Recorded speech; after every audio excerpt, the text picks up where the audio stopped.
Supreme court से ममता बनर्जी को एक बड़ा झटका लगा है। सुप्रीम कोर्ट ने ममता बनर्जी को एक नोटिस भेजा है। बंगाल डीजीपी को भी नोटिस किया है। ईडी की याचिका पर 2 हफ्ते में जवाब मांगा है। ईडी अधिकारियों के खिलाफ एफआईआर पर रोक लगा दी है। सीसीटीवी समेत सभी सबूत सुरक्षित रखने के आदेश भी दिए गए हैं। सुप्रीम कोर्ट में 3 फरवरी को इस मामले की अगली सुनवाई होगी। मैं आपको विस्तार से, वैसे तो आप जानते ही हैं सर, सुप्रीम कोर्ट का रुख किया था एनफोर्समेंट डायरेक्टरेट के अधिकारियों ने और कहा था कि जब वो रेड करने पहुंचे थे आईपैक के दफ्तर में तो वहां पर सूबे की मुख्यमंत्री पहुंच गई, पुलिस प्रशासन पहुंच गया और अब आप ही बताइए क्या कुछ करना चाहिए। सुप्रीम कोर्ट ने इस पूरे मामले को सबसे पहले तो स्वीकार किया और अब ममता बनर्जी और वेस्ट बंगाल के डीजीपी को इस मामले को लेकर नोटिस किया है, उनसे जवाब मांगा है कि क्या कुछ घटनाक्रम रहा था। इसके साथ साथ मैं आपको यह भी बता दूं, 3 एफआईआर बंगाल में दर्ज की गई थी और उन तीनों एफआईआर पर भी रोक लगाने की बात कोर्ट ने कही है। तो अब ये पूरा मामला आप देखिए, कानूनी दाव पेचों में फंसता हुआ ममता बनर्जी जो साफ तौर पर ये कह रही थी कि यहां पर हमारे जो महत्वपूर्ण डॉक्यूमेंट्स थे, जो हमारी पार्टी से जुड़े सीक्रेट डॉक्यूमेंट्स थे, उन्हें हासिल करने के लिए ईडी की टीम यहां पर पहुंची थी। लेकिन अब ये पूरा मामला सुप्रीम कोर्ट में, सुप्रीम कोर्ट ने chief minister of Bengal Mamata Banerjee और डीजीपी को नोटिस किया है। 2 हफ्तों में उनसे जवाब मांगा है। ईडी अधिकारियों के खिलाफ जो एफआईआर दर्ज की गई है सूबे में, उनको भी फिलहाल स्टे कर दिया है, उन पर रोक लगा दी है। लेकिन इस पूरे मामले ने कहीं ना कहीं जिस तरीके से बहस छेड़ दी कि लोकतांत्रिक देशों का एक फेडरलिज्म होता है, एक ढांचा है जिसमें स्वतंत्र एजेंसियां, केंद्रीय स्वतंत्र एजेंसियां अपने मन से अगर उनके पास कोई खुफिया इनपुट है तो वो उसके आधार पर रेड डाल सकती हैं। भारतीय जनता पार्टी इस पूरे मामले को लेकर अग्रेसिव अंदाज में। मेरे साथ मेरे सहयोगी गोपाल कृष्ण जुड़ चुके हैं। गोपाल जी, प्लीज मुझे बता दीजिए क्या कुछ रहा सुप्रीम कोर्ट में और जो नोटिस किया गया है ममता बनर्जी को और वेस्ट बंगाल के डीजीपी को, क्या कुछ इंडिकेशंस आपको मिल रही हैं, कितनी मुश्किलें बढ़ सकती हैं?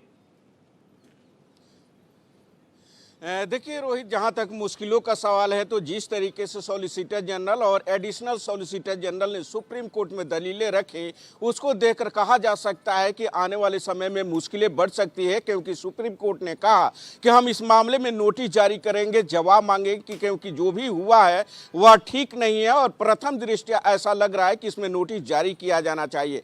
जिसके बाद कोर्ट ने ममता बनर्जी सरकार और साथ ही डीजीपी, वहाँ के पुलिस कमिश्नर और डिप्टी पुलिस कमिश्नर को नोटिस जारी करके 2 हफ्ते में जवाब देने के लिए कहा है। कोर्ट ने कहा है कि 3 फरवरी को इस मामले में अगली सुनवाई करेगा, उससे पहले इनका जवाब आ जाना चाहिए। और साथ ही कोर्ट ने ईडी की मांग पर, ईडी के खिलाफ दर्ज एफआईआर पर रोक लगा दिया है और कोर्ट ने कहा है कि जब तक सुप्रीम कोर्ट इस मामले में सुनवाई नहीं कर लेता है तब तक ईडी कोई कार्रवाई नहीं करेगी। साथ ही कोर्ट ने एक अहम फैसला यह भी दिया है कि जिस दिन यह घटना घटी थी उस दिन का ऑफिस, दफ्तर और आसपास के एरिया की सीसीटीवी फुटेज को संरक्षित करने का आदेश दिया है।